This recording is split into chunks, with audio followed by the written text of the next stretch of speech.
Thanks for staying with us on News Hub. We did promise you a bumper package today, and we're keeping that promise.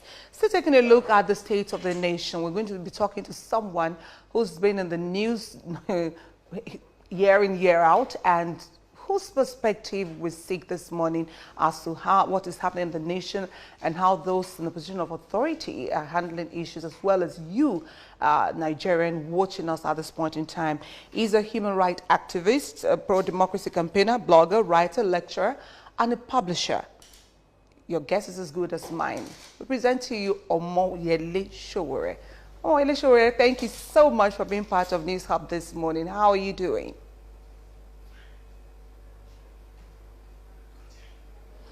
All right.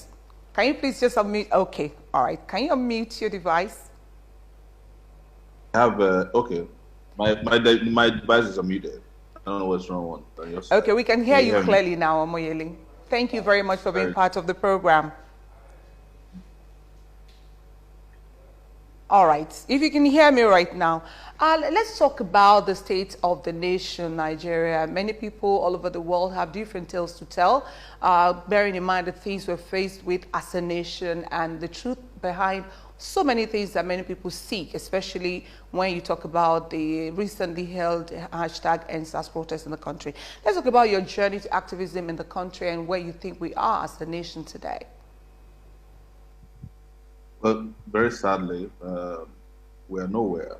We're in the middle of nowhere. When I mean middle of nowhere, we're like a country in a, like a ship that has just been run aground because the captain of the ship doesn't have an idea how to steer a ship, and the country has just been grounded. It's been grounded for a while, but because we're peculiar people, we have peculiar characteristics, we have resiliences that you can't even describe. We have refused to accept that the country, Nigeria, I don't call it a nation, has been grounded for a while now. That's the truth. Right. I'm sure also to you, since you were in the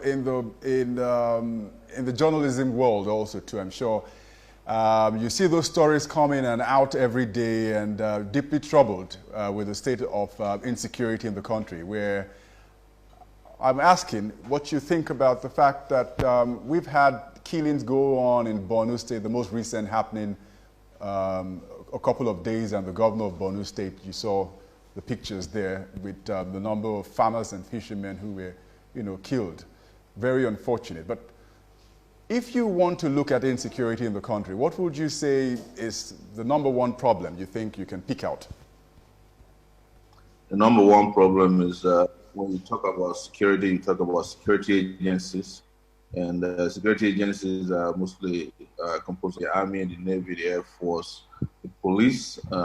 In the case of Nigeria, we have additional, what I would call supernumerary security agencies. We also have the, some like the civil defense, federal road safety.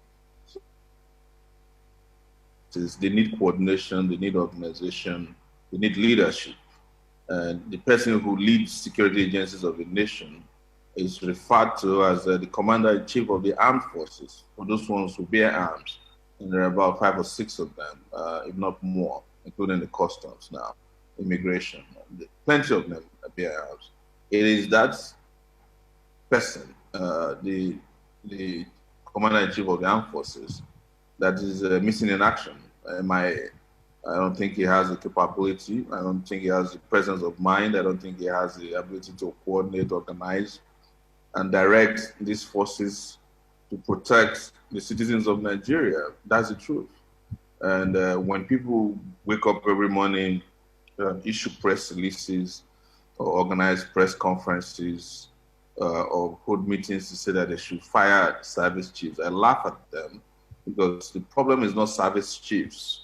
The problem is the commander-in-chief of the armed forces, who is not in control of his duties and probably not even in control of his own cognitive abilities to govern the country. Okay. You've never hidden your reservations about how the administration of this country has been under President Muhammad Buhari. In fact, everybody remembers the fact that you go for revolution now. Let's put into perspective the recently held hashtag NSAS protest. You had wanted to do that on different occasions. You'd called for protests, and we've had such instances being put under control by the government. Why did you think the earlier planned protests did not enjoy the level of support that the hashtag NSAS enjoyed? It's not true. I've been engaging in protests since I entered the University of Lagos in 1989. So, and participated, organized, coordinated, directed protests for 10 years between 1989 and 1999 when I left Nigeria. And those protests combined led forced the military out of power. Sometimes protests succeed, sometimes they don't succeed. Sometimes protests serve as a warning shot. Sometimes they serve as a duty, as a way of energizing people, conscientizing them, educating them. So protests have a variety of functions and duties. In our own case, we started a revolutionary protest in 2019.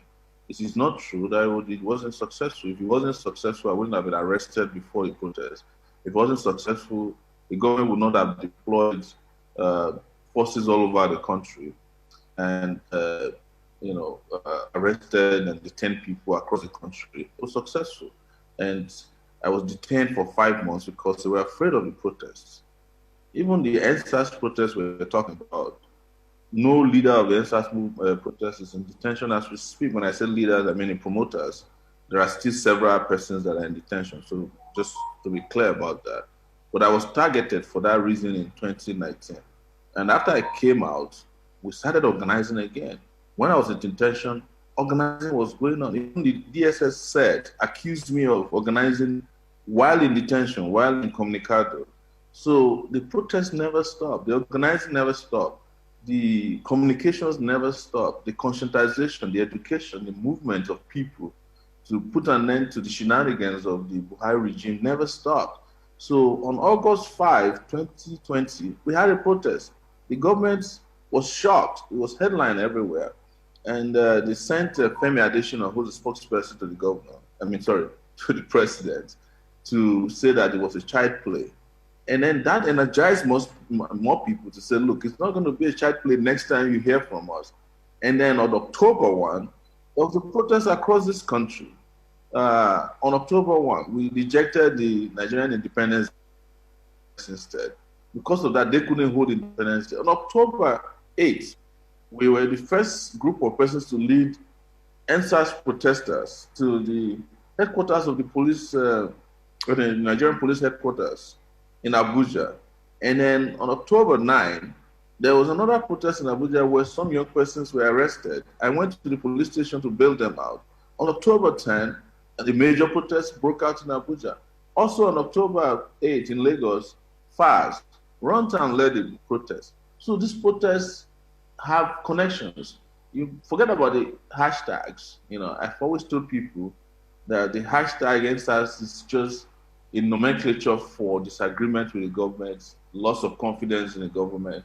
Whatever hashtag is called, the most important thing is that people are tired and sick of the Buhari regime, and they organized themselves and protested. And we have always been part of that. We've driven that. We've supported that.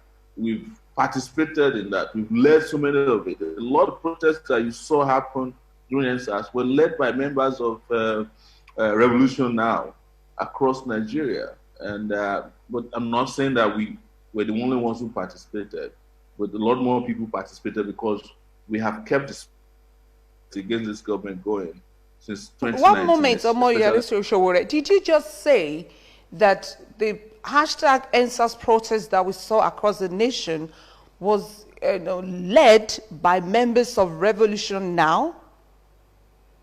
I didn't say it was led. Most of the groups you saw, like in Ikeja, I told you that in Abuja, which is not disputable, you can ask your reporters if they are in town, I was the first to lead the protest,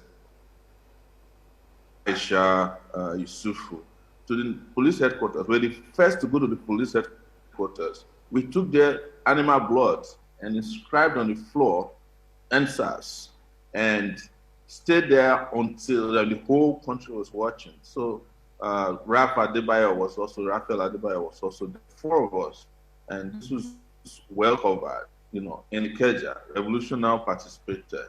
In Lekki, a lot of our people were there. In Abuja, every day that the NSAS protest took place, our members were there. So lots, of course, different groups joined across the country. I'm giving you verifiable information. Omoyele Sowore, there's a big debate going on online and offline also, I can imagine, on what to do with protest. You've had groups come out to say that, including and also organized labor, over the electricity tariff hike and increase in the pump price of fuel, that Nigerians be patient. We'll have to do all the negotiations. If it fails, then we go ahead with the protest. People say you're a toothless bulldog.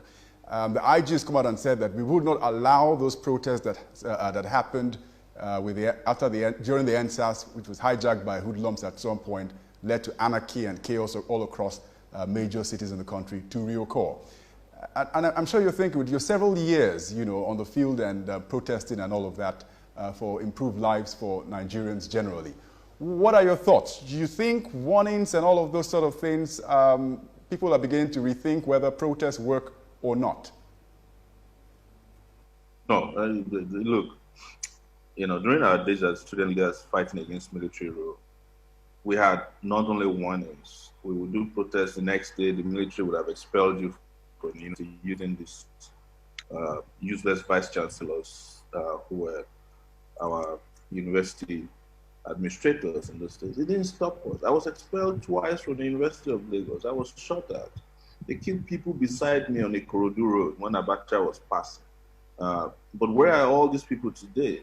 We stood our ground, fought for democracy. Democracy became a reality in 1999. And then morons took over the democratic process in Nigeria.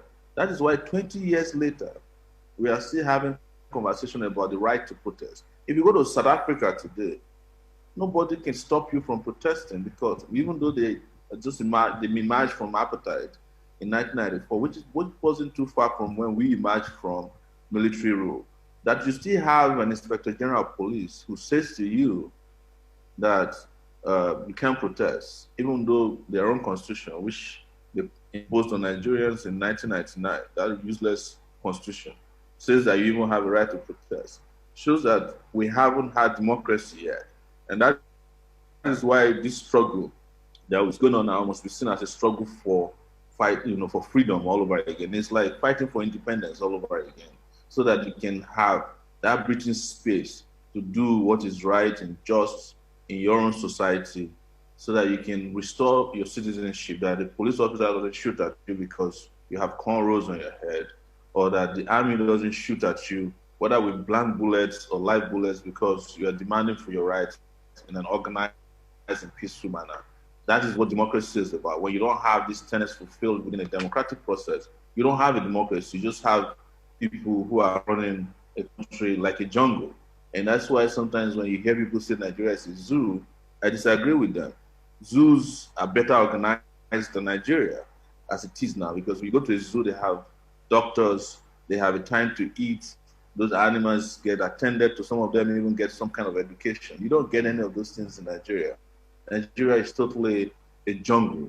And all these officials that you're talking about, all these criminal elements that you're talking about, are just further infuriating Nigerian people. And none of the things they are saying will stop people from getting the liberty they need so that they can have a breathing space. It's not the first time we hear IGs, hear military commanders, governors say all kinds of crap in Nigeria. But we were able to overcome all of them. Some of them, if you see them today, you think that trailers ran over them. They are nobodies. And that is why young people, or Nigerian people in general, should disregard sensible talks from all these jobbers and focus on how to deliver and rescue this country and make the country a better country because it's about their own future. It's not about the future of the IG. His future is secured. The daughter gets a job without applying for it at NISA. Why would the IG care about you? He doesn't care about you. He cares about his job, his family, his own personal interests. Okay. But you have to put the general interest of the people, and that's why we're here. All right, that's why we suffer. Mr. Omoyele Sowore, maybe a very good place to come in, and let's let you know also that everything that's being said by Mr. Omoyele Sowore expressly his opinion and not those of Silverbird Television and Silverbird News 24. Now most of the times you come to talk about government, criticize government, and what is expected is it's a good thing to criticize the government. That's one of the dividends of democracy that we have when we operate this kind of system in any country. Now we're seeking solutions to what we've been talking about. For instance, you just heard about the killing of 43 farmers in Borno on Saturday. And the government of the day has said that, you know, anti-terrorism was one of the tripod on which this administration came into power. And you've said that the government is not doing anything about it. If you started with the responsibility of fixing it, how would you go about fixing the security of the country? What isn't this government doing to get the country secure? Let me address first and foremost the caveats you are giving about my opinion. I'm also in the media. I told the people who invited me on your show that I'm coming to give my opinion free of charge, and I'm not going to hold anything back. I don't have to come on TV to say, you know, I can say whatever I want. And I know you guys come under the burden of the draconian rule of the government when it comes to the NBC. But I'm here to speak my mind because that is the only thing that will be recorded for history. The government does not exist. This government has not done anything to safeguard the lives and property of the Nigerian people. The government doesn't have competent people to handle security. When I was running in 2018 and 19, I said it clearly, I would have fired every army general that has been involved in the fight against terrorism. They are the most incompetent people you can have. They are not interested in ending the Boko Haram war. Boko Haram has, you know, the war against Boko Haram or war against terrorism in Nigeria has moved from being a security matter to a business. At the moment it crossed that boundary to business, there is no ending it except you fire the operators, you remove them. You know, in some cases, try them openly for the crimes they are committing against the humanity of the Nigerian state. Some of them are committing treason, absolute treason. There are some issues, as a reporter that I know over these years, that some issues are as bad as, you know, coordination between the Air Force and the Nigerian Army. Is the reason you are seeing all of this, because there's rivalry between the chief of staff and the chief of the air staff over who becomes the chief of general staff. Is the reason why people are getting killed over just personal ego. These guys are not worth running a classroom. In decent societies, the people you call chief of this, chief of that in Nigeria cannot become class captains. So that's the truth, except we get to that point where we're telling ourselves the very naked, fundamental truth about Nigeria. The operators of Nigeria, the people who are sabotaging Nigeria, and the reason why Nigeria is the way it is, why Ghana is better than Nigeria, whereas Nigeria should be run better than the entire African continent, why Benin Republic is better than, until public officials, whether appointed or elected, are able to tell the truth about the socio-political condition of Nigeria. Even you guys in the media are wasting your time, because I see most of the time you guys want to be window dressing Nigeria's situation. Oh, don't let it's Sowore's opinion. Of course, it is not Sowore's opinion. It's the opinion of the entire nation that Nigeria is not working. Why are you deceiving everybody? Why do you like to sugarcoat what is wrong with your country? It's your country too. Media men, if the country is not safe, it's not safe for you, it's not safe for farmers, it's not safe for teachers, it's not safe for lawyers, it's not going to be safe for doctors, nurses, it's not going to be safe for anybody if you keep telling the lie. Mr. Sowore, for your submission, it is well respected, and that was why we brought you on the program, so that we can seek your opinion on the way forward for the country. And you've just mentioned that if you had your way, you would get all the generals working, and so that's the way you get it sorted with. Not working. What do you think? These generals can never. But most importantly, Okay. who I will get fired is the commander-in-chief of the armed forces, who is the most incompetent person that Nigeria can produce in that position. People should stop asking him to resign. I don't think Buhari has the presence of mind to resign as the president of Nigeria. And the National Assembly, which is a rubber stamp body, cannot impeach him. Nigerians must rise up and ask him to go. That is the solution, because he can't shape up anymore. What you would do, because most of the times when we come and we talk about criticize governments, even businesses, companies, so to speak, is for us to have a way forward. Right now, what can we do to fix the nation, aside the fact that you want the Nigerians to come out and remove the president? If that's not happening, what's the way forward? Look, it's like a bad marriage, right? Where you are subject to constant abuse, and you say you want out of the marriage, and the judge keeps telling you to go back. One day, the judge is going to have to sign off on your debt. So that's not the solution. What I'm saying is that why are we deceiving ourselves? That somehow we can give suggestions to somebody who doesn't listen, or who doesn't even have the presence of mind to understand how to process, analyze, and implement suggestions. That's the truth. If you ask truthfully, if you know ministers, if you know departments and leaders of agencies of government, if you know them privately, if you know, they will tell you that there's nobody in charge of Nigeria. There's no nation there's no country that deserves to have no one in charge, especially at crucial times like this, when other nations are grappling with COVID-19, they are grappling with security, terrorism, unemployment, serious infrastructural deficits, terrible economic conditions. The Naira just went from, I don't even know what it will be by the end of today. It's now at 503. If you have $2,000 today, you are a millionaire in Nigeria. So if you saved in Naira for a year, it's not up to $1. Why are we still giving suggestions? Who are you giving suggestions to? You are giving suggestions to the deaf. So that's why I'm here. I'm not talking to you from outside of Nigeria. I'm talking to you from Abuja, where I've been restricted for more than a year ago by a judge because they manipulate the judicial process. Not everything is wrong, but I'm not speaking to you in hiding. I'm talking to you in Nigeria, just to tell you the truth.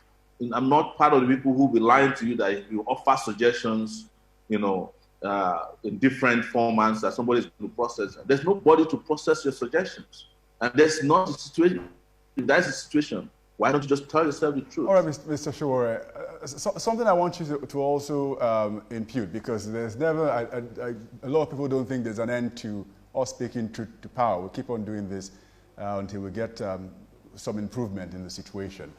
When you say we look at the pressure on government, interestingly, when you ran for presidency in 2019, your party did run on a broad space. So you had people who were vying for office at National Assembly, State Assembly, at the different levels, which meant that you, as an individual, as the party's flag bearer, did understand it was important that if you even did get into Aso Rock, you had to have your people in place to promote your party's policies, which is how democracy works by and large. So I'm a bit taken aback when you say if we don't get things to work either through protest to get policies to change for the betterment of the people, we cannot work through the National Assembly, who are the elected representatives of the people, to make things work, even if it appears slow in your perspective. What do you have to say about that, Mr. Sowore? See, there's a difference between elective or elected National Assembly or a selected National Assembly. Unfortunately, Nigeria has a bunch of selected national. It participated in 2019 election, and I can tell you categorically, and this is my position, and it's recorded at the DSS, where I spent 5 months in 2019. There was no election. These guys just went around the country riding roughshod on voters, bribing voters. They started doing what they call see and buy. That is not democracy. Those are not elections. So whatever becomes a product of that process cannot be regarded as elections simply because they went, they got away with it. It's just like saying that because a robber successfully robbed a bank and made out all the money in the bank, you make him the CEO of that bank. That is what you're telling me. If your logic were to be acceptable, I'm saying there were no elections in 2019. They know it. It was one of the reasons why they panicked when we started talking about revolution now, because they knew that they would be exposed fundamentally. So, and if you look at the National Assembly as media person, do you see anything at the National Assembly that shows to you that somebody is representing you? I think even the UK Parliament is a better representation of Nigerians than the Nigerian National Assembly. The UK Parliament debated NSAS for 2 days last week. Up into the night, they woke up the next day, they kept discussing about NSAS and how soldiers and police kill people extrajudicially. Have you seen a plenary session at the National Assembly of Nigeria that is including the Senate and the House of Reps discussing NSAS, the most important issue in the country? Even as we speak, the Senate President has not issued a statement about the killings in Borno. The Speaker issued a tepid statement. But the only act of National Assembly that you can remember in the last 2 weeks is the Speaker's security aide shooting a newspaper vendor. The National Assembly, I remember in the last 2 weeks. So again, I will refer to them as elected representatives of the people. They're not representing anybody, they're representing themselves. Social media space, you also run your business largely online, so to speak. Do you think this space is a tiger to be tamed or a dove to be left in the air? You see, when you start organizing the social media space, then you are giving the impression that there's something wrong with the social media space. There's nothing wrong with the social media space. What is wrong with Nigeria is the governance space. And the social media is just reminding people on in momentous ways of how governance has failed. And people in government are then pointing to social media as a problem, which is a distraction. The problem is the government, not the social media space. The social media space is not only applicable to Nigeria, it's a global space for calling leaders to account, for ensuring transparency, for calling out people who ordinarily are beyond being called out, under. The reason why social media is so powerful in Nigeria is because other arms of governance in Nigeria have failed the people. So people have resorted to using the social media as their own little parliament. It is their own judiciary. It is their executive space. But also forget that the social media space is also an employer of labor. A lot of people who have creatively their space to make money for themselves, to survive. Engagement and interaction for citizens. That is why government wants to shut it down. The reason why government is so crazy about the social media space or department, as I like to call it, is because it's giving them such a hard time that they don't have. There's nothing wrong with the social media space. The conversation we are having today is being facilitated by a disruptive person who created Zoom, right?